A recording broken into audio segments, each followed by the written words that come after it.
ഹരേ കൃഷ്ണ. ശ്രേഷ്ഠമായ 3 ദിവസങ്ങൾ കടന്നുപോയി. എന്തായിരുന്നു? ഹരേ കൃഷ്ണ. ബ്രഹ്മോത്സവം. ബ്രഹ്മോത്സവം. എല്ലാവരും പോയിട്ടുണ്ടാവും എന്ന് വിചാരിക്കുന്നു, അല്ലേ? എല്ലാവരും പോയിട്ടില്ലേ? ഹരേ കൃഷ്ണ. പോകാത്തവരുണ്ട് പ്രഭു. നമ്മൾ മനസ്സിൽ കൂടെ പോവാത്തവരുണ്ട്. ഭഗവാനെ. ആ. എന്തെങ്കിലും കാര്യമായ കാരണങ്ങൾ കൊണ്ടായിരിക്കാം പോകാഞ്ഞതെന്ന് വിശ്വസിക്കുന്നു.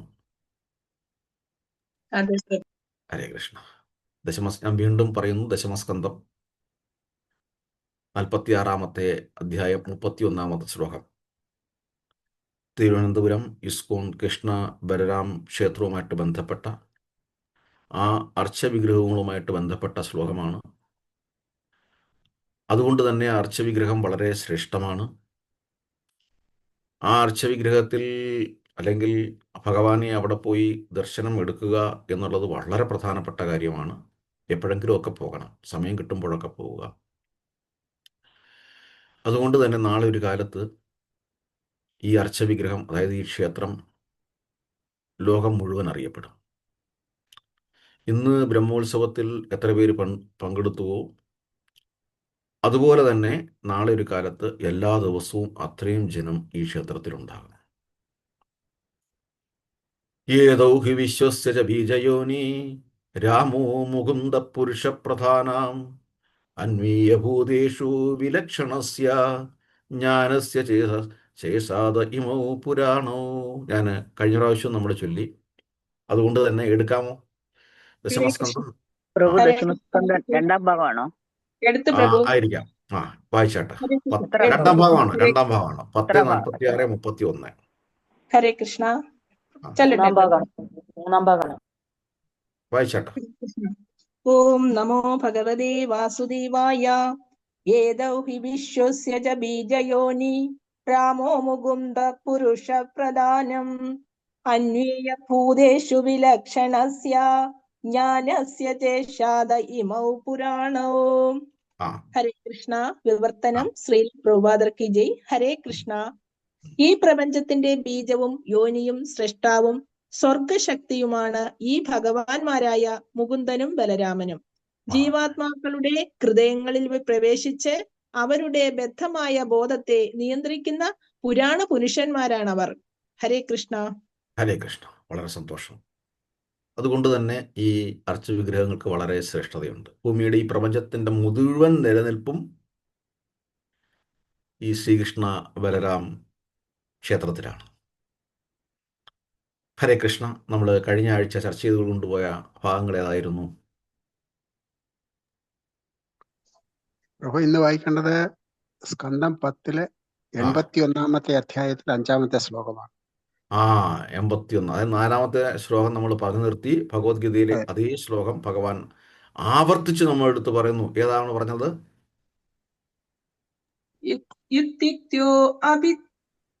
4-ാമത്തെ ശ്ലോകം. പത്രം പുഷ്പം ഫലം തോയം ഭൂമി ഭക്ത്യാ പ്രയച്ഛതി അതഹം ഭക്തിബഹ്യുതസ്നാമി പ്രേതാത്മനഃ. ഭക്തി ഉപഹൃതം. ഭഗവാന്റെ മുന്നിൽ ഭഗവാന് ഒരേ ഒരു കാര്യമേ ഡിമാൻഡുള്ളൂ. അത് സാധാരണവുമാണ്. ആരെങ്കിലും സ്നേഹമില്ലാതെ എന്തെങ്കിലും കൊടുത്താൽ സ്വീകരിക്കൂ? ഇല്ല. ഇത്രയേ ഉള്ളൂ കാര്യം. വളരെ ലളിതമാണ്. പക്ഷെ ഭഗവാൻ അത് വളരെ സെൻസിറ്റീവായിട്ടാണ് എടുത്തേക്കുന്നത്. നമ്മളൊരു പക്ഷേ അത് പറയത്തില്ല. ഒരു പക്ഷേ നമ്മൾ മറ്റുള്ളവരെ കാണിക്കാൻ വേണ്ടിയിട്ട് വാങ്ങിക്കും. പക്ഷേ ഭഗവാനെ സംബന്ധിച്ചിടത്തോളം ഇത് വളരെ സെൻസിറ്റീവാണ്. എന്ത് കാര്യമായിക്കോട്ടെ, അത് എനിക്ക് തരിക എന്ന് പറഞ്ഞു കഴിഞ്ഞാൽ അത് വളരെ വളരെ സ്നേഹത്തോടെ ആയിരിക്കണം. വളരെ സ്നേഹത്തോടെ ആയിരിക്കണം. ഹരേ കൃഷ്ണ. നമ്മൾ അടുത്ത ശ്ലോകത്തിലോട്ട് പോകുന്നു. വായിച്ചേട്ടാ. ഹരേ കൃഷ്ണ. ഹരേ കൃഷ്ണ. ഓം ശ്രീ ഗുരുഭ്യോ നമ. ഓം നമോ ഭഗവതേ വാസുദേവായ. ശ്ലോകം 5. ഇത്യുക്തോപി ദ്വിജസ്തസ്മൈ വ്രീഡിതാ പതയേ ശ്രിയഃ പൃഥുക പ്രസൃതം രാജശതവാഗ്മുഖഃ. വിവർത്തനം ശ്രീല ചില പ്രഭുപാത കീജെ. സുഖദേവ ഗോസ്വാമി തുടർന്നു, ഹേ രാജാവേ, ഇങ്ങനെ പറഞ്ഞിട്ടും ലക്ഷ്മീപതിയായ ഭഗവാനെ ഈ പിടിയവിൽ എങ്ങനെ സമ്മാനിക്കുമെന്നോർത്ത് ലജ്ജിതനായി ബ്രാഹ്മണൻ അത് നൽകാതെ തല കുനിച്ചിരുന്നതേയുള്ളൂ. നോക്കണം, ഹരേ കൃഷ്ണ. കാര്യം ഇത്രയൊക്കെ ആനന്ദകരമായ, അതായത് ശ്രേഷ്ഠമായൊരു സ്വാഗതം വലിയൊരു കൊട്ടാരത്തിൽ. സുധാമാവിനാണെങ്കിൽ വളരെ സ്വർഗീയമായാണ് അവിടെ അനുഭവപ്പെടുന്നത്. അങ്ങനെയുള്ള ഈ കൊട്ടാരത്തിൽ, ഇത്രയും സുഭിക്ഷമായ ഈ കൊട്ടാരത്തിൽ ഞാൻ കൊണ്ടുവന്ന, അതും ഈ മുഷിഞ്ഞ തുണിയിൽ പൊതിഞ്ഞ ഈ അവൽ പൊതി എങ്ങനെ കൊടുക്കും എന്ന് വളരെ വിഷമത്തോടെ ഇരിക്കുകയാണ്. അങ്ങനെ തല കുനിച്ച് നിൽക്കുകയാണ് സുധാമ. തുടർന്നുള്ള കാര്യങ്ങൾ നമുക്ക് വായിച്ചു തന്നെ മനസ്സിലാക്കാം. ഭാവാർത്ഥത്തിലോട്ട് പോയിട്ട് ഹരേ കൃഷ്ണ. ഭാവാർത്ഥം ശ്രീല പ്രഭുപാദ് കി ജയ്. കൃഷ്ണനെ ലക്ഷ്മീപതി എന്ന് വിശേഷിപ്പിക്കുന്നത് ഇപ്രകാരം ധ്വനിപ്പിക്കുന്നുവെന്ന് വിശ്വനാഥ ചക്രവർത്തി ഠാക്കൂർ പറയുന്നു. സുധാമാവ് ആത്മഗതം ചെയ്തു, ശ്രീപതിയായ ഭഗവാൻ എങ്ങനെയാണ് ഈ കട്ടിയുള്ള പഴകിയ അവിൽ കഴിക്കുക? പ്രിയ സ്വാമി, എന്നെ നാണം കെടുത്തരുതേ. എത്ര വട്ടം ചോദിച്ചാലും ഞാനിത് ഭഗവാന് തരാൻ പോകുന്നില്ല. അത് ഞാൻ നിശ്ചയിച്ചു കഴിഞ്ഞു എന്ന് ചിന്തിച്ചുകൊണ്ടാണ് സുധാമാവ് തല താഴ്ത്തിയിരുന്നത്.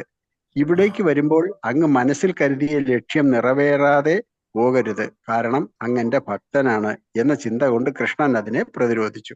ഹരേ കൃഷ്ണ. ഹരേ കൃഷ്ണ. രണ്ട് കണ്ണുകൾ തമ്മിൽ കഥ പറയുകയാണ്. 4 കണ്ണുകൾ ഇടയും നിമിഷങ്ങൾ. ഹരേ കൃഷ്ണ. പണ്ടൊക്കെ ചിലപ്പോൾ വരികളൊക്കെ എഴുതുന്നതാണ്.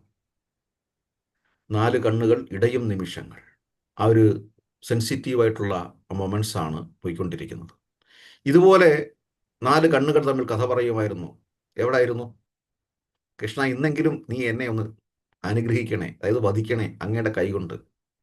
കൃഷ്ണൻ പറയും, സമയമായില്ല. ഇത് കണ്ണുകൾ തമ്മിലുള്ള കഥകളാണ്. ഒരു ദിവസം ദുര്യോധനൻ കണ്ടുപിടിച്ചു ഇവർ തമ്മിലുള്ള നോട്ടം. ആ നോട്ടത്തിന് എന്തോ ഒരു വശപ്പശ കൊണ്ടെന്ന് മനസ്സിലായി. അതുകൊണ്ട് തന്നെ ദുര്യോധനൻ ഭീഷ്മദേവരെ വിമർശിച്ചു. എനിക്കറിയാം അങ്ങയുടെ കൂറ് പാണ്ഡവരോടാണ്, അർജുനനോടാണ്. അങ്ങൊന്നും ചെയ്യത്തില്ല, അവരെ വധിക്കത്തില്ല, വെറുതെ വന്നു നിന്ന് പോവുകയുള്ളൂ എന്ന് വന്ന് അങ്ങനെ വളരെ ക്രൂശിതമായിട്ട് സംസാരിക്കുമായിരുന്നു. ഇവിടെയും 4 കണ്ണുകൾ ഇടയുകയാണ്. കൃഷ്ണ, ഞാൻ എങ്ങനെ തരും? അതും ലക്ഷ്മി സഹസ്ര. എന്താ ശ്ലോകം? ഏതാ ശ്ലോകം? ബ്രഹ്മസംഹിത. ലക്ഷ്മി സഹസ്രസംഭ്രമസേവ്യമാന ഗോവിന്ദമാദിപുരുഷം തമം. ആയിരക്കണക്കിന് ലക്ഷ്മി ദേവതമാരാൽ സേവനം ചെയ്യപ്പെടുന്ന, സേവനം കിട്ടുന്ന ആ ഭഗവാൻ, അതായത് ചുരുക്കം പറഞ്ഞാൽ എല്ലാ ഐശ്വര്യങ്ങളുടെയും പതിയായ ആ മാധവന് ഞാനീ കൊണ്ടുവന്ന മുഷിഞ്ഞ അവല് കൊടുക്കേണ്ട കാര്യമുണ്ടോ? അല്ല, പോട്ടെ, എങ്ങനെ കൊടുക്കാൻ പറ്റും? അദ്ദേഹത്തിന് അത് വേണം, പക്ഷെ എങ്ങനെ കൊടുക്കാൻ പറ്റും? അതും ഇത് കനച്ചു പോയതാണ്, പഴവിപ്പോയതാണ്, രുചിയുമില്ല. എങ്ങനെ കൊടുക്കാൻ പറ്റും? അപ്പോൾ തിരിച്ച് ഭഗവാന്റെ കണ്ണുകൾ എന്താ പറയുന്നത്? സുധാമ, ഞാൻ എന്തായാലും അനുഗ്രഹിക്കാൻ തീരുമാനിച്ചിരിക്കുന്നു. അതുകൊണ്ട് തീർച്ചയായിട്ടും എനിക്കത് കിട്ടിയേ തീരൂ. കാര്യം മറ്റൊന്നുമല്ല, അങ്ങയുടെ ഭാര്യയാണ് എനിക്ക് കൊടുത്തു വിട്ടിരിക്കുന്നത്. അപ്പൊ അവിടെ സുധാമയ്ക്ക് ഒരു മീഡിയേറ്ററിന്റെ പങ്കേ ഉള്ളൂ. ഈ ദക്ഷിണ അങ്ങ് കൊടുത്തേക്കണേ എന്ന് പറഞ്ഞ ഒരാളുടെ ദക്ഷിണ കൊടുത്തു വിട്ടു കഴിഞ്ഞാൽ അദ്ദേഹം കൊടുക്കേണ്ടതാണ്. അപ്പം വൃന്ദാവനത്തിലൊക്കെ പോകുമ്പോൾ നമ്മൾ പറഞ്ഞു വിടാറുണ്ട്, ഞങ്ങളെയും കൂടെ ഒക്കെ ഒന്ന് ഓർമ്മിക്കണേ, അവിടെ ചെന്ന് പ്രാർത്ഥിക്കണേ അല്ലെങ്കിൽ പറയണേ എന്ന് പറയുമ്പോൾ അദ്ദേഹം അത് കേട്ടിട്ടുണ്ടെങ്കിൽ, കാതുകൊണ്ട് ശ്രവിച്ചിട്ടുണ്ടെങ്കിൽ അദ്ദേഹത്തിൻ്റെ ദൗത്യമാണ് നമ്മുടെ ഈ പേരുകൾ അവിടെ സംസാരിക്കേണ്ടത്. ആ ഇല്ലെങ്കിൽ അതും ഒരു കടമായിട്ട് ബാക്കി നിൽക്കും. മനസ്സിലാവുന്നുണ്ടോ പറയുന്നത്? ഹരേ കൃഷ്ണ. ഇന്നലെ ഒരു സംഘം തിരുവനന്തപുരത്ത് നിന്ന്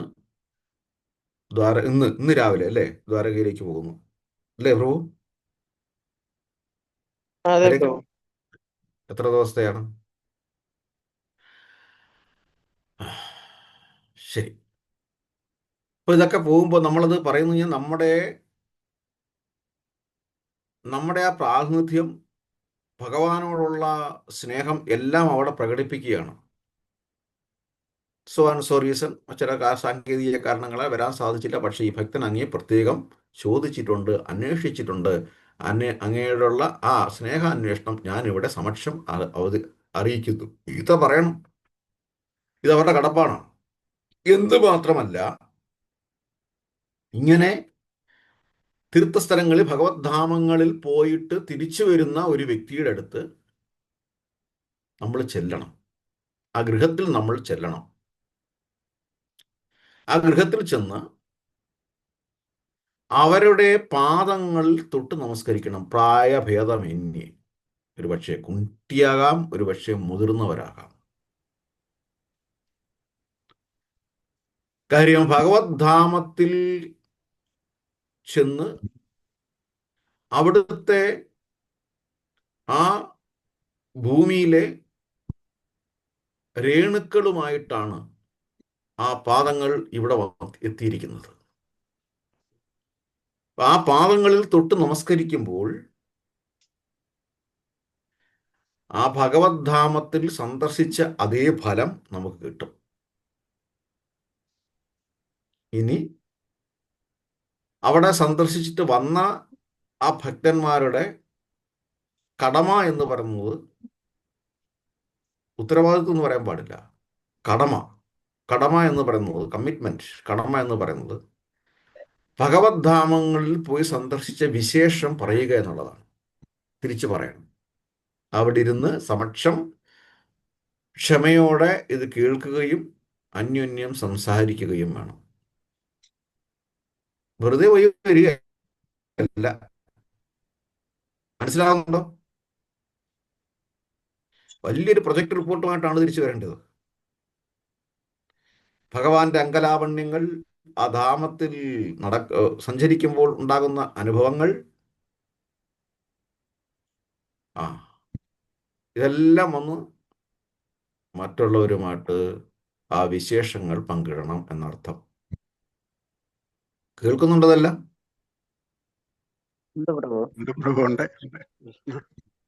അപ്പോൾ ഇവിടെ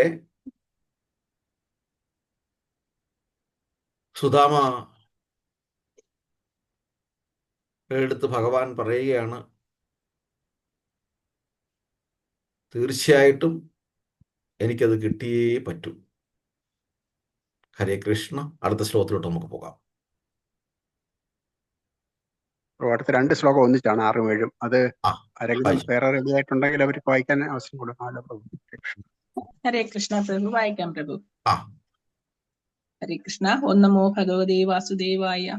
സർവഭൂതാത്മദൃക് സാക്ഷാത് തസ്യാഗമന കാരണം വിജ്ഞായ ചിന്തയന്യായം ശ്രീകാമോ മാ ഭജത്പുരാ പത്ന്യാ പതിവ്രതായാസ്തു സഖാ പ്രിയചികീർഷയാ പ്രാപ്തോ മാമസ്യ ദാസ്യാമി സമ്പദോ അമർത്യ ദുർലഭാ. ഹരേ കൃഷ്ണ. വിവർത്തനം. ഹരേ കൃഷ്ണ. വിവർത്തനം. ശ്രീല പ്രഭുപാദർ കി ജയ്. ഹരേ കൃഷ്ണ. സർവജീവജാലങ്ങളുടെയും ഹൃദയസ്ഥനായ പ്രത്യക്ഷ സാക്ഷി എന്ന നിലയിൽ ഭഗവാന് സുദാമാവ് തന്നെ കാണാൻ വന്നത് എന്തിനാണെന്ന് വ്യക്തമായി മനസ്സിലായി. അതിനാൽ ഭൗതിക സമ്പത്ത് ആഗ്രഹിച്ചുകൊണ്ട് എന്റെ മിത്രം ഇതുവരെ എന്നെ ഭജിച്ചിട്ടില്ല. പക്ഷേ ഇപ്പോൾ പതിവ്രതയായ പത്നിയെ തൃപ്തിപ്പെടുത്താനാണ് ഇദ്ദേഹം വന്നിരിക്കുന്നത്. അമരന്മാരായ ദേവന്മാർക്കു കൂടി നേടാൻ കഴിയാത്ത സമ്പത്ത് ഞാൻ ഇവന് നൽകാൻ പോവുകയാണ് എന്ന് ഭഗവാൻ എഴുതി. ഹരേ കൃഷ്ണ. ഹരേ കൃഷ്ണ. ഞാൻ നേരത്തെ പറഞ്ഞതുപോലെ സുധാമ ഒന്നും ആഗ്രഹിക്കുന്നില്ല. സുധാമ ഒന്നും ആഗ്രഹിക്കുന്നില്ല എന്ന് പറയുന്നതിനർത്ഥം മറ്റൊരു കാര്യം കൂടി, ഭൗതികതയിൽ നമ്മുടെ പ്രഥമ ദൃഷ്ടിയ സുധാമ ദാരിദ്ര്യം അനുഭവിക്കുന്നുണ്ടെങ്കിലും സുധാമ ഒരിക്കലും ദാരിദ്ര്യമോ വിശപ്പോ അനുഭവിച്ചിരുന്നില്ല. ഭൗതികമായ ആനന്ദത്തിലായിരുന്നു സുധാമാവ്. അതുപോലെ തന്നെ ഭാര്യയും ആ കഷ്ടപ്പാട് അനുഭവിച്ചിരുന്നില്ല. നമ്മുടെ ദൃഷ്ടിയിൽ ഇവർ രണ്ടുപേരും ദാരിദ്ര്യം അനുഭവിച്ചിരുന്നു. പക്ഷേ മാനസികമായിട്ട് രണ്ടുപേരും ഒരിക്കലും വിശപ്പ് അനുഭവിച്ചിരുന്നില്ല. പക്ഷേ ആ മാതൃഹൃദയം എന്തിനു തേങ്ങി? തൻ്റെ കുട്ടികൾ വിശപ്പ് അനുഭവിക്കുന്നത് കണ്ടുകൊണ്ട് തേങ്ങി. സ്വാഭാവികമായി ഒരു അമ്മയ്ക്കുണ്ടാകുന്ന വിഷമം. ആ വിഷമത്തിന് മുന്നിൽ അമ്മ ഒന്ന് പതറി. ആ അമ്മ ഭർത്താവിനെ വിളിച്ചു പറയുന്നു, ഹേ ഭാഗ്യവാനായ ഭർത്താവേ. നോക്കണം, എൻ്റെ ഈ ഒരൊറ്റ വാക്കുകൊണ്ടാണ് സുധാമയുടെ പത്നി പരിപൂർണമായി സംതൃപ്തയാണ് എന്നുള്ളത് മനസ്സിലാക്കേണ്ടത്. സംതൃപ്തയാകാത്ത ഭാര്യ ഒരിക്കലും ഭർത്താവിനോട് ഇങ്ങനെ സ്നേഹമായിട്ട് പെരുമാറാൻ സാധിക്കില്ല. എവിടെങ്കിലുമൊക്കെ ചെറിയ ഉടക്കുകൾ ഉണ്ടാവും. ശരിയല്ലേ പറഞ്ഞത്? ആണോ? ഭൗതികമായിട്ട് അങ്ങനെയാണല്ലോ അല്ലേ? ഇവിടെ വിശേഷിപ്പിച്ചു, ഹേ ഭാഗ്യവാനായ എൻ്റെ ഭർത്താവേ. കാര്യം, പിതാഹമസ്യ ജഗതോ മാതാ താഥാ പിതാമഹ വേദ്യം പവിത്രം ഓംകാരം ഈർക്ക് യജുർ സാമം ഏവച ഹം സർവസ്യ പ്രഭവോ മത്തക സർവം പ്രവർത്തതേ ഇതിമത്വ ഭജന്തേ മാം ബുധാഭാവ സമന്വിതാഹ. മറ്റൊരു ശ്ലോകം കൂടെ പറയാം. മയത്യക്ഷേണ പ്രകൃതി പറഞ്ഞാട്ട്. മയത്യക്ഷേണ പ്രകൃതി ഭഗവത്ഗീത ഏതാ? സൂയദേശ ചരാചരം ജഗത് വിപരിവർത്തതേ. ജഗത് വിപരിവർത്തതേ. ഭഗവാന്റെ അധ്യക്ഷതയിലാണ്. ഈ പ്രപഞ്ചത്തിന്റെ പ്രസൈഡിങ് ഡയറ്റിയാണ് ഭഗവാൻ എന്ന് പറയുന്നത്.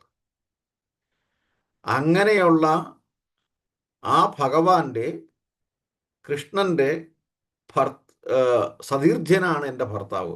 ഇതിൽ പരം സന്തോഷം, ആനന്ദം, ഭാഗ്യം എനിക്ക് വേറെ എന്തുണ്ട്? അതിൽ പരിപൂർണ സംതൃപ്തിയാണ് സുധാമ പത്നി, പതിവ്രതയായ സുധാമ പത്നി. അതുകൊണ്ട് തന്നെ അതുപോലെ തന്നെ അത്രയും ദൃഢതമമായ വിശ്വാസത്തോടെ സുധാമയെ വിളിച്ച് പറയുകയാണ്, അങ്ങ് ഒന്ന് അങ്ങയുടെ പ്രിയമിത്രത്തെ ഒന്ന് കൂട്ടി ഒന്ന് കണ്ടിട്ട് വരാൻ പറയും. അങ്ങ് വേറൊന്നും ചെയ്യണ്ട, അവിടെ പോയി വെറുതെ നിന്നാൽ മതി. എന്നിട്ട് തന്നെ വീണ്ടും അവർ തമ്മിൽ സംസാരിക്കുന്നു. എങ്ങനെ വെറും കൈയോടെ പോവും? വെറും കൈയോടെ എങ്ങനെ പോവും? അപ്പോൾ അവർ തമ്മിൽ ഇതൊക്കെയാണ് നമ്മൾ ചിന്തിക്കേണ്ടത്. കൃഷ്ണൻ എന്താ ഇഷ്ടം? എന്ത് കൊടുക്കണം? എന്തുകൊണ്ടാണ് അവർ തന്നെ തിരഞ്ഞെടുത്തത്? കാര്യം, കൃഷ്ണന് ഏറ്റവും ഇഷ്ടമുള്ള ഒരു നിവേദ്യമാണ്, വിഭവമാണ് അവൽ എന്ന് പറയുന്നത്. എന്താ അവർ തമ്മിൽ സംസാരിക്കുക. രാധാറാണി ഇടയ്ക്കിടയ്ക്ക് ഇത് ഭഗവാന് കൊടുക്കും, കൃഷ്ണന് കൊടുക്കും എന്നുകൂടെ പറയുന്നു. അതുകൊണ്ട് തന്നെയാണ് ഇല്ലായ്മയിലും അവർ തന്നെ കൊടുക്കാൻ തീരുമാനിച്ചത്.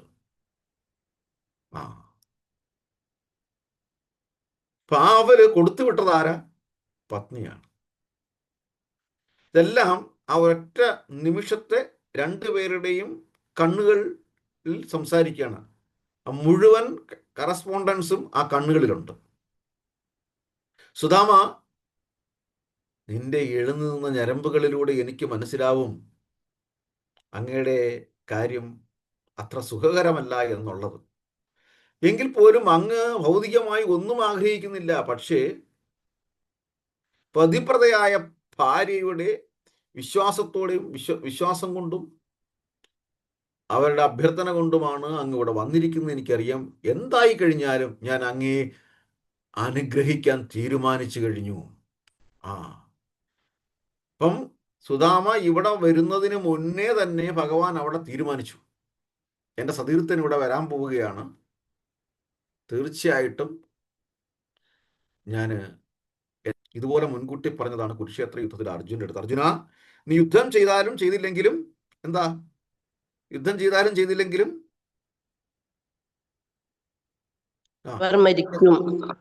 ഇവിടെ സന്നിഹിതരായിരിക്കുന്ന എല്ലാവരും വധിക്കപ്പെട്ടിരിക്കും. ആരൊഴിച്ച് നിങ്ങൾ 5 പേരും ഒഴിച്ച്. ബാക്കി എല്ലാവരും. നീ യുദ്ധം ചെയ്താലും ചെയ്തില്ലെങ്കിലും ഞാനത് നേരത്തെ തീരുമാനിച്ചു കഴിഞ്ഞു. എവിടെ തീരുമാനിച്ചു?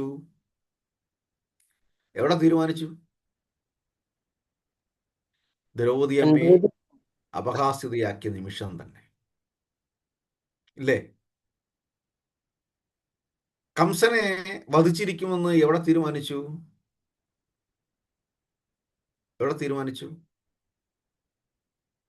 സ്വന്തം അച്ഛനെ പിടിച്ച് ജയിലിട്ട നിമിഷം.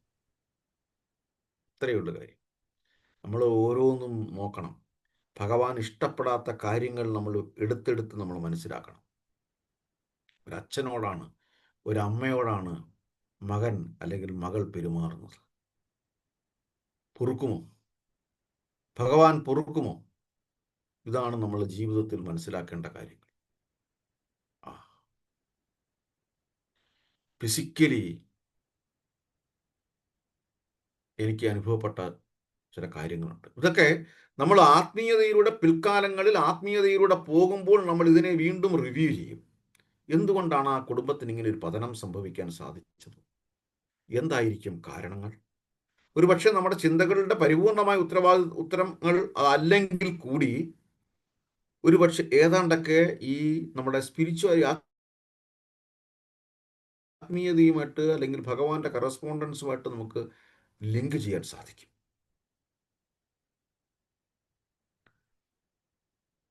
എൻ്റെ കുട്ടിനാളിൽ ഞാൻ ഒരു കുടുംബത്തെ കണ്ടിരുന്നു. അവിടുത്തെ ആ ഗൃഹസ്ഥൻ്റെ 2 പേരും നല്ലൊരു ഉദ്യോഗസ്ഥർ, സർക്കാർ ഉദ്യോഗസ്ഥർ. അദ്ദേഹത്തിൻ്റെ അമ്മയെ വളരെയധികം വേദനിപ്പിക്കുന്ന രംഗങ്ങൾ കാണുമായിരുന്നു. അങ്ങനെ ഉള്ളിലുള്ളത് നമുക്ക് അറിയാൻ പാടില്ല. പക്ഷേ അവർ വേദനയെടുത്ത് വെളുപ്പാങ്കാലത്ത്, അത്ര പ്രായമായ ഒരു സ്ത്രീ വെളുപ്പാങ്കാലത്ത് കരഞ്ഞ് നിലവിളിച്ച് റോഡിലൂടെ അവർ ഒരു 10-12 കിലോമീറ്റർ നടന്ന് അവരുടെ കുടുംബത്തിലേക്ക് പോകുമായിരുന്നു. രംഗങ്ങൾ കാണാൻ പറ്റുമായിരുന്നു. പിന്നീട് അറിയാൻ കഴിഞ്ഞു, തീർച്ചയായിട്ടും ആ ഗൃഹസ്ഥയുടെ ചില പീഡനങ്ങളാലാണ്. പക്ഷേ 2 കുട്ടികൾ, പിൽക്കാലത്ത് ആ കുടുംബം രക്ഷപ്പെട്ടിട്ടില്ല. അവിടുന്ന് അവർക്ക് പലായനം ചെയ്യേണ്ടി വന്നു. സമൂഹത്തിൽ ഫിസിക്കലി, ഭൗതികമായിട്ട് ബഹുമാനാർഹരായ 2 പേര്. പക്ഷെ നടക്കുന്നത് ഇങ്ങനെ. പൊറുക്കുമോ ഭഗവാൻ? കൃഷ്ണൻ പൊറുക്കുമോ? ഇതൊക്കെ നമ്മൾ അറിയേണ്ടതാണ്. വേറെ ഒരു ഗ്രന്ഥത്തിലും ഈ റിലേഷൻഷിപ്പിനെ പറ്റിയോ ഇങ്ങനെയുള്ള ഒരു മോറൽ സൈഡിനെ പറ്റിയോ ഒരിടത്തും പറഞ്ഞിട്ടില്ല. ഇതാണ് ഭഗവാനും നമ്മളും തമ്മിലുള്ള ഒരു ബന്ധം എന്ന് പറയുന്നത്. ഹരേ കൃഷ്ണ. എങ്ങനെയാണെങ്കിലും ഭഗവാൻ അനുഗ്രഹിക്കാൻ തീരുമാനിച്ചിരിക്കുന്നു. ഭാവാർത്ഥത്തിലോട്ട് നമുക്ക് പോകാം. ഹരേ കൃഷ്ണ.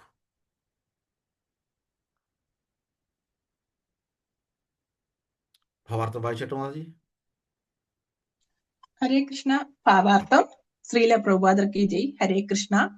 സർവജ്ഞനാണ് ഞാൻ എന്നിരിക്കലും എന്റെ ഈ ഭക്തൻ എങ്ങനെയാണ് ഇത്രയും വലിയ ദാരിദ്ര്യത്തിലേക്ക് വീണുപോയത് എന്ന് ഭഗവാൻ ഒരു മാത്ര അത്ഭുതപ്പെട്ടുവെന്ന് ശ്രീല വിശ്വനാഥ ചക്രവർത്തി എഴുതുന്നു.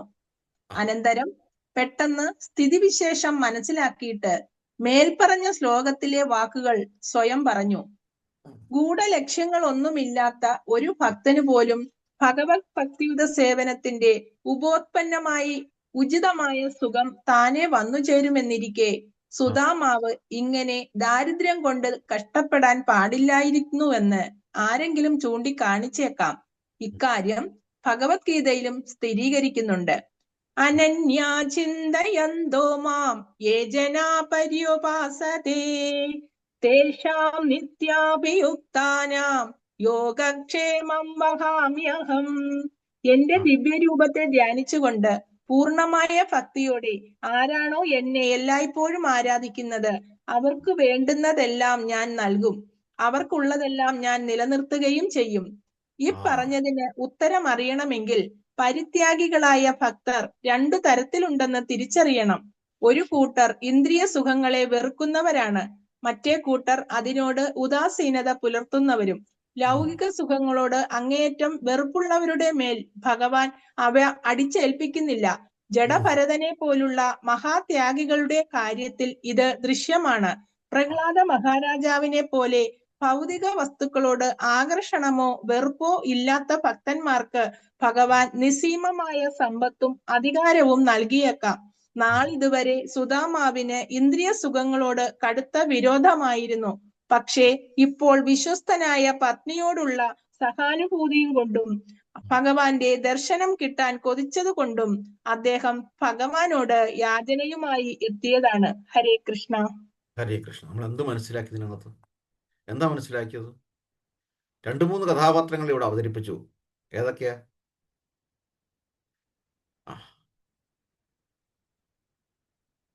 2 തരത്തിലുള്ള ആൾക്കാരുണ്ട്. ഏതൊക്കെയാ? ഒന്ന് ഭൗതികതയിൽ താല്പര്യമില്ലാത്തവരും പിന്നെ ഉദാസീനത, വലിയ മൈൻഡ് ചെയ്യാത്തവർ, ഉദാസീനതമായിട്ടുള്ളവർ. അപ്പോൾ അവരെയൊക്കെ ഭഗവാൻ അടിച്ചേൽപ്പിക്കേണ്ട ആവശ്യമുണ്ടോ? ഉണ്ടോ? ഉണ്ടോ? ഇല്ല. ശരിയാണ്. കാര്യം അവരല്ലാതെ ആത്മീയമായി ആനന്ദം അനുഭവിക്കുന്നവരാണ്. നമ്മുടെ ദൃഷ്ടിയിലാണ് ദാരിദ്ര്യം അനുഭവിക്കുന്നുള്ളത്. നമ്മുടെ നാട്ടിലെ ഒരു സംഭവം എന്ന് പറഞ്ഞു കഴിഞ്ഞാൽ, അതായത് നാട്ടു നടപ്പ്, ആദ്യത്തെ വരി മാത്രമേ വായിക്കത്തുള്ളൂ, 2ാമത്തെ വരി വായിക്കില്ല. എന്നിട്ട് ഭഗവാനെ കുറ്റപ്പെടുത്തും. ചാതുർവർണ്ണ്യം മയാ സൃഷ്ടം. സകലയിടത്തും പറഞ്ഞങ്ങ് പ്രചരിപ്പിച്ചു. എന്ത് പ്രചരിപ്പിച്ചു? ഭഗവാനാണ് ഇത്ര തീവ്രമായ മതവികാരം കൊണ്ടുവന്നുള്ളത്. അല്ലേ? ശരിയല്ലേ പറഞ്ഞത്? ആണോ? വിഭജിച്ച് കളഞ്ഞു. അല്ലേ? ശരിയാണ്. 2ാമത്തെ വരി വായിക്കത്തില്ല. എന്തുവാ? അവനവന്റെ സ്വഭാവത്തിനും ഗുണത്തിനും അനുസരിച്ചിട്ടാണ്, ഈ പറഞ്ഞ നിന്റെ ഗുണത്തിനനുസരിച്ചിട്ടാണ് നിന്നെ ഭഗവാൻ തീരുമാനിച്ചതെന്നുള്ളത്. അല്ലേ? ശരിയാണോ? ഗുണകർമ്മ വിഭാഗശ.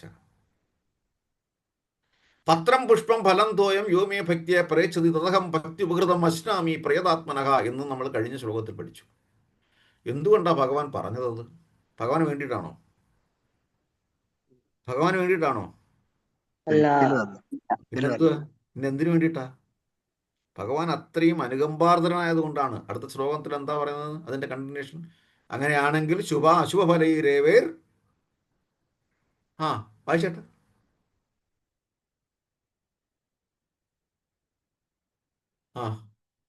അങ്ങനെയാണെങ്കിൽ എന്ന് പറഞ്ഞാൽ അർത്ഥം എടുത്താട്ട് ശ്ലോകം എന്ന് പറഞ്ഞാൽ, ഈ ഭൗതിക ആസ്വാദനം എന്ന് പറഞ്ഞു കഴിഞ്ഞാൽ ബന്ധനങ്ങളാൽ കെട്ടിമുണഞ്ഞിരിക്കുകയാണ്. അങ്ങോട്ടും ഇങ്ങോട്ടും അങ്ങനെ കുരുക്ക് കെട്ട് കിടക്കുകയാണ്. അതിനെ എടുക്കണമെങ്കിൽ ഇത്തിരി പ്രയാസമാണ്. നമ്മൾ പെട്ടുപോകും. എടുക്കും തോറും കുരുക്ക് വീണുകൊണ്ടേയിരിക്കും. ആ കുരുക്കിൽ നിന്ന് മോചനം നേടണമെന്നുണ്ടെങ്കിൽ അർജുന, നീ അനുഭവിക്കുന്ന കാര്യങ്ങൾ നീ എനിക്ക് സമക്ഷം സമർപ്പിച്ചിട്ട് വേണം അനുഭവിക്കാൻ. ഇല്ലെങ്കിൽ എടുത്തോ, ശ്ലോകം എടുത്തോ.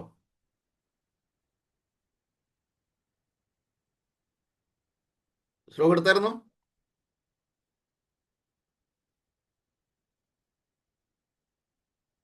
ഭഗവത്ഗീത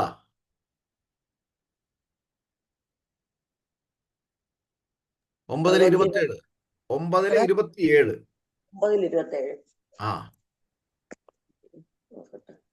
ശാസ്ത്രീയമായിട്ട് തന്നെ വേണം നമ്മൾ മനസ്സിലാക്കാൻ. 9:27, 9.27.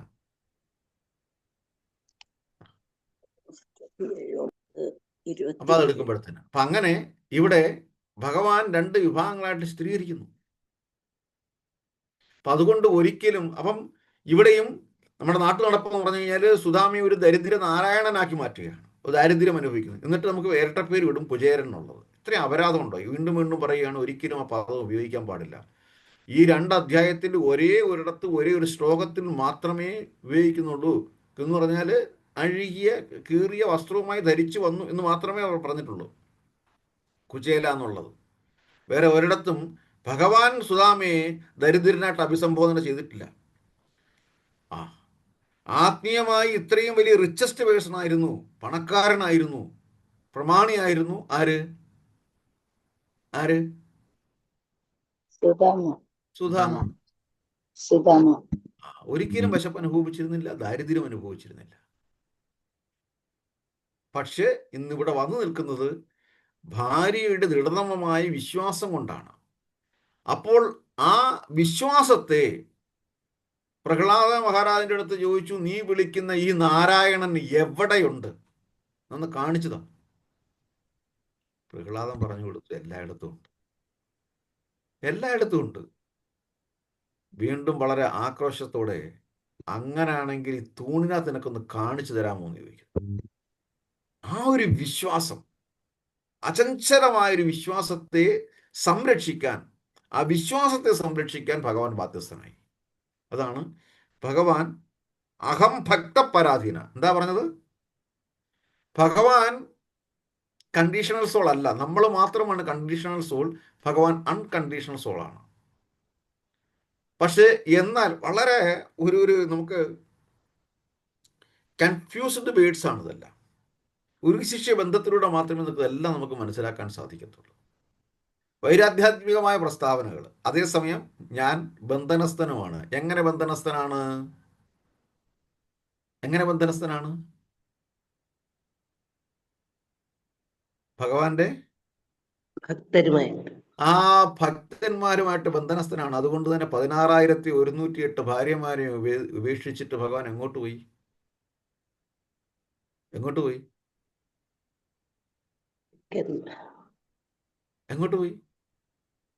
സുധാമത്തിലേക്ക്.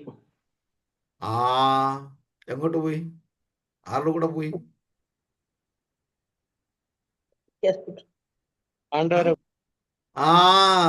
ഇതാണ് നമ്മൾ ഈ സത്സംഗം കൊണ്ടുള്ളത്. നമ്മളെല്ലാം മറന്നു. ഇന്നലെ കൂടി ഞങ്ങൾ സംസാരിച്ചിട്ട് വന്നു. ഒരു പ്രായം കഴിയുമ്പോഴത്തേന് എന്നും ഉപയോഗിക്കുന്ന പേരുകൾ പോലും നമ്മൾ ചിലപ്പോൾ മറന്നുപോയി കളയും. അപ്പം ആ മറന്നു പോവാതിരിക്കാനുള്ള ഏറ്റവും വലിയ എളുപ്പമായ മാർഗം എന്ന് പറഞ്ഞാൽ സത്സംഗമാണ്. അതേ ഉള്ളു വഴി, വേറെ ഒരു വഴിയുമില്ല. അല്ലെ പിന്നെ എന്ത് ചെയ്യാം? ഒരു കോമഡി സീനി കണ്ടതുപോലെ 75-80 വയസ്സായ ഒരു ഡോക്ടർ ഭാര്യയെ ഫോൺ വിളിക്കുന്ന കേൾക്കുകയാണ്. പൊന്നെ എന്നൊക്കെ അപ്പം ചോദിക്കുന്നു, ഈ 75-ാമത്തെ വയസ്സിലും എങ്ങനെ വിളിക്കാൻ തോന്നി ചോദിച്ചു കഴിഞ്ഞാൽ, ഞാൻ അവരുടെ പേര് മറന്നുപോയി. മോശമല്ല ഇനി പേര് ചോദിക്കുന്നത്. അപ്പോൾ പ്രയോഗിക്കുന്ന വാക്കുകൾ എന്ന് പറഞ്ഞു പോകും. എന്ന് പറയുന്നത് പോലെ ഹരേ കൃഷ്ണ. നമ്മളെപ്പോഴും സത്സംഗങ്ങളിൽ പങ്കെടുത്തുകൊണ്ടിരിക്കുമ്പോൾ മാത്രമാണ് നമുക്കിതിലൂടെ ജീവിക്കാൻ സാധിക്കത്തുള്ളൂ. അതുകൊണ്ടാണ് സതതം കീർത്തയന്തോമാം, എപ്പോഴും സതതം കീർത്തയന്തോമാം എതന്തച്ച ദൃഢപ്രദാഹ നമസ്യന്തച്ച മാം ഭക്യ നിത്യയുക്ത ഉപാസന. എപ്പോഴും എന്നെ വിചാരിക്കുന്നവരുടെ മനസ്സിൽ ഞാൻ തീർച്ചയായിട്ടും ഉണ്ടായിരിക്കും. നിത്യയുക്ത ഉപാസന. നമ്മൾ എന്താ പറഞ്ഞു വന്നത്? അതും മറന്നു ഇല്ലേ? എന്താ പറഞ്ഞു വന്നേ? 27-ാമത്തെ ശ്ലോകം. 27-ാം ശ്ലോകം വായിച്ചാട്ട്. 27-ാമത്തെ ശ്ലോകം 9. യത്പരോഷി യദസ്നാസി യജുഹോഷി ദദാസി യത്പസ്യാസി കൗന്ദേയ തത്കുരുഷ്വമദർപ്പണം. അതിനടുത്ത ശ്ലോകം എന്താ പറയുന്നത്? അടുത്ത ശ്ലോകം 28 അറിയേണ്ടത്. എന്തിനാണ് ഭഗവാൻ അത് പറഞ്ഞത്? ശുഭാശുഭ ഫലൈരേവം മോക്ഷ്യസേ കർമ്മബന്ധനൈ സന്യാസയോഗയുക്താത്മാ വിമുക്തോ മാമുപൈഷ്യസി. അതിന്റെ വിവർത്തനം ഒന്ന് വായിച്ചാട്ടെ. ഇങ്ങനെ വിവർത്തനം 28-ന്റെ വിവർത്തനമാണോ? അതെ. ഇങ്ങനെ കർമ്മബന്ധങ്ങളിൽ നിന്നും തജന്യങ്ങളായ ഗുണദോഷ ഫലങ്ങളിൽ നിന്നും നിനക്ക് സ്വതന്ത്രനാകാം. ആ എനിക്ക് സമർപ്പിക്കുക വഴി എന്താ പറഞ്ഞിരിക്കുന്നത്? ഇങ്ങനെ തജ്ജന്യങ്ങളായ ഗുണതോന്ന്. ഭഗവാൻ എടുത്തു പറയാണ്, സമ്മിശ്ര ഫലങ്ങൾ. ഒരുവന്റെ ജീവിതത്തിൽ സമ്മിശ്ര ഫലങ്ങളായിരിക്കും ഉണ്ടാവുന്നത്. ഗുണവും കിട്ടും, ദോഷവും കിട്ടും. ഗുണത്തിനെ മാത്രം നിനക്ക് എടുക്കാൻ സാധിക്കത്തില്ല. നീ ഗുണത്തിനെ എടുക്കാൻ നിന്ന് കഴിഞ്ഞാൽ തീർച്ചയായിട്ടും ദോഷത്തിനെ എടുക്കേണ്ടി വരും. അത് വാത്യസന. ആരെങ്കിലും ദോഷം മാത്രം എടുത്തുകൊണ്ട് പോവുമോ? ഇല്ല. അപ്പൊ നമ്മളത് എടുത്തേ പറ്റത്തുള്ളൂ. ബാക്കി വെച്ചിട്ട് പോകാൻ എന്താണെന്ന് ചോദിക്കും. വേറെ ആർക്കെടുക്കാനാ? അത് എടുത്തേ പറ്റത്തുള്ളൂ. അതുകൊണ്ടാണ് പ്രസാദം കഴിക്കുമ്പോൾ അല്ലെങ്കിൽ സാധാരണഗതി ആഹാരം കഴിക്കും ബാക്കി വെച്ചിട്ട് പോകരുതെന്ന് പറയുന്നത്.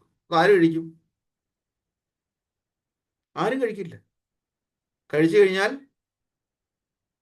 കഴിഞ്ഞാൽ ഭൗതികമായിട്ട് കഴിച്ചു കഴിഞ്ഞാൽ ആ ബാക്കി വെച്ചേക്കുന്ന ആളുടെ ഗുണദോഷങ്ങൾ ഇങ്ങോട്ട് മാറി കിട്ടും.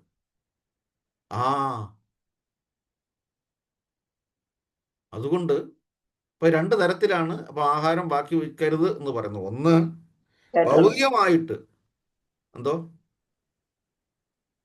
ഭൗതികമായിട്ട് അത് മറ്റൊരുവന് നമ്മളുടെ ബാക്കി ഉച്ഛിഷ്ടം കൊടുക്കാൻ പാടില്ല കഴിഞ്ഞാൽ എന്ന് പറഞ്ഞു കഴിഞ്ഞാൽ അത് ഗുണദോഷ മിശ്രമാണ്. അറിഞ്ഞോ അറിയാതെയോ നമ്മൾ കഴിച്ചതിൻ്റെ ബാക്കി മറ്റൊരാൾക്ക് കൊടുക്കാൻ പാടില്ല എന്നർത്ഥം. അതും നമുക്ക് പാപമാണ്. ആരോ ആയിക്കൊള്ളട്ടെ, അതും നമുക്ക് പാപമാണ്. ഇനി അത് ശ്രേഷ്ഠരായ ഭക്തന്മാരാണെങ്കിൽ അതികഠിനമായ പാപമാണ്. ഭക്തന്മാർക്കാണ് കൊടുക്കുന്നതെങ്കിൽ.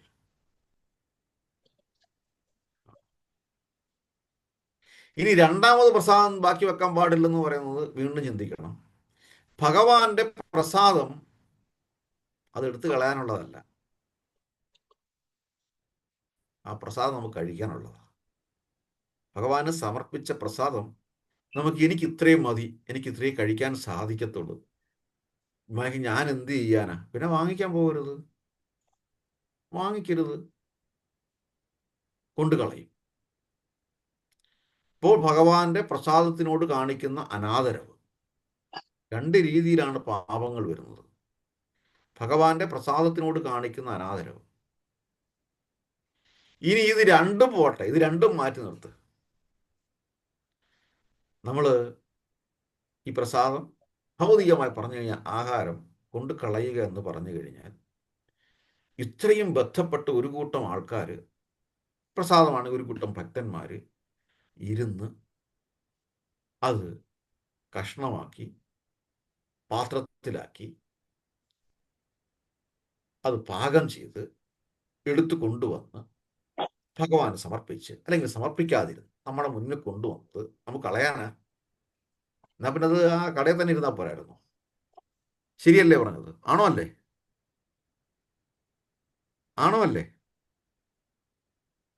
ശരിയാണ് പ്രഭു. അപ്പൊ അതുകൊണ്ട് പ്രത്യേകം ശ്രദ്ധിക്കേണ്ട ഒരു കാര്യം, നമ്മൾ വളരെ സെൻസിറ്റീവായിട്ടായിരിക്കണം. കുട്ടികൾ ഒരു പക്ഷേ ഇന്നത്തെ സമയത്ത് പലപ്പോഴും ശ്രദ്ധിച്ചിട്ടുണ്ട്, ഭൂരിഭാഗം കുട്ടികളും ഈ വെജിറ്റബിൾ കഷ്ണങ്ങളോടൊന്നും വലിയ പ്രിയമുണ്ടായിരിക്കത്തില്ല. തീർച്ചയായിട്ടും അച്ഛനമ്മമാര് അവരെ കൂടിരുത്തി കഴിപ്പിക്കുകയും അവര് ബാക്കി വച്ചിരിക്കുന്നത് എടുത്ത് കൊണ്ട് കളയാതെ അച്ഛനും അമ്മയും കഴിക്കുകയും വേണം. അത് ആ അച്ഛൻ്റെ അമ്മയുടെ ഉത്തരവാദിത്വമാണ്. പറയുന്നതുകൊണ്ട് യാതൊന്നും തോന്നരുത്.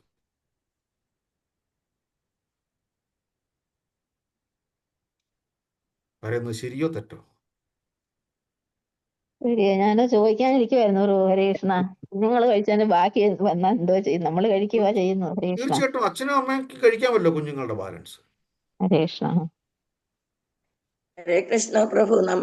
ഹരേ കൃഷ്ണ, ഒരു അമ്പലത്തിൽ നിന്ന് ഒരു ടിന് പ്രസാദം നമ്മൾ മേടിച്ചാല് അത് നമ്മള് സ്പൂൺ കൊണ്ടെടുത്ത് കഴിച്ചതിന് ശേഷം ബാക്കി എല്ലാവർക്കും കൊടുക്കാൻ പറ്റുമോ? പ്രസാദത്തിന് അത് ബാധകമല്ല. പ്രസാദം നമ്മൾ കഴിക്കാം, പക്ഷെ നമ്മളാൽ ഈ സ്പൂൺ എടുക്കാം, അല്ലാതെ നമ്മൾ അതിനെ ഉച്ഛിഷ്ടമാക്കാൻ പാടില്ല. ശരി. ഹരേ കൃഷ്ണ.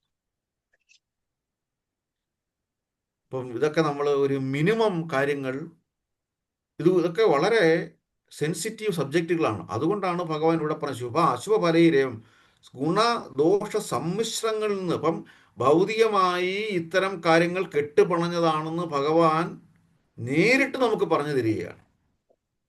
അതുകൊണ്ട് തന്നെ ഹേ കൃഷ്ണ കരുണാസിന്ധോ ദീനബന്ധോ ജഗത്പതി ഗോപേശ ഗോപികാ കാന്ത രാധാകാന്ത നമോസ്തുതി.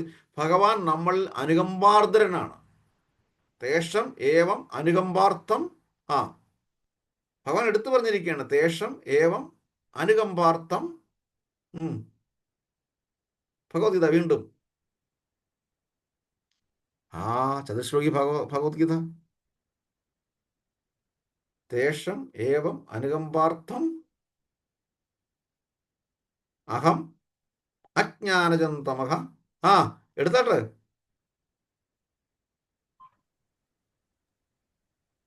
ഹരേ കൃഷ്ണ. തേഷാമേവാനുകമ്പാർത്ഥമഹമജ്ഞാനജം തമഃ നാശയാമ്യാത്മഭാവസ്തു ജ്ഞാനദീപേന ഭാസ്വത. വിവർത്തനം എന്താ? ഞാനിൽ അവരിൽ അനുകമ്പാർദ്രനായി, അവരിൽ സവിശേഷ അനുകമ്പയോടെ ഞാൻ ഹൃദയസ്ഥനായിട്ട് ജ്ഞാനദീപം കൊണ്ട് അവരുടെ അജ്ഞാനജന്യമായ തമസ്സിനെ അകറ്റുന്നു. ഞാൻ അവരിൽ സവിശേഷമായ അനുകമ്പയോടെ, വെറും അനുകമ്പയല്ല, അതുകൊണ്ടാണ് അനുകമ്പാർദ്രനായി എന്ന് പറഞ്ഞത്. സവിശേഷമായ അനുകമ്പയോടെ വരും.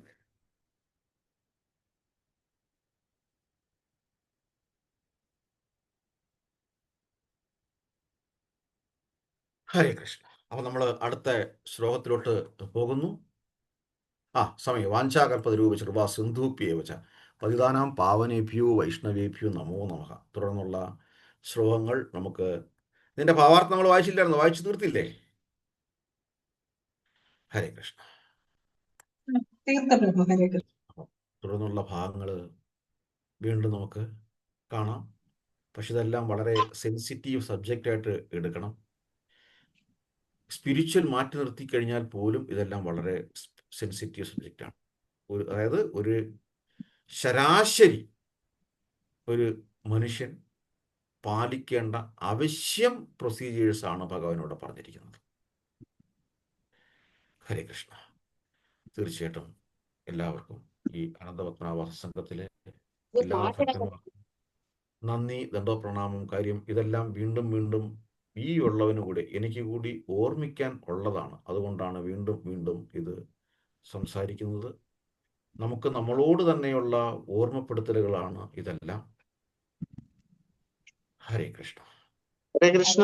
വരിക പ്രഭുജിയോട് ആദരപൂർവ്വം നമ്മൾ 3 പ്രാവശ്യം ഹരേ കൃഷ്ണ മഹാമന്ത്രം പറയും. ഹരേ കൃഷ്ണ ഹരേ കൃഷ്ണ ഹരേ രാമ ഹരേ ഹരേ ഹരേ കൃഷ്ണ കൃഷ്ണ ഹരേ ഹരേ ഹരേ രാമ ഹരേ രാമ രാമ രാമ ഹരേ ഹരേ ഹരേ കൃഷ്ണ ഹരേ കൃഷ്ണ ഹരേ ഹരേ ഹരേ രാമ ഹരേ രാമ രാമ രാമ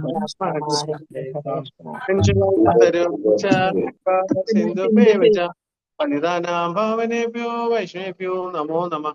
ഹരേ കോടി വൈഷ്ണവൃന്ദക്കി ഹരിനാമ സങ്കീർത്തന യജ്ഞക്കി ഹരേ കൃഷ്ണ മഹാമന്ത്രക്കി ശില പ്രഭുപാദിക്ക് जय श्री आनंद बच्चन स्वामी की जय। हरे कृष्णा प्रभु जी, धन्यवाद प्रणाम। हरे कृष्णा।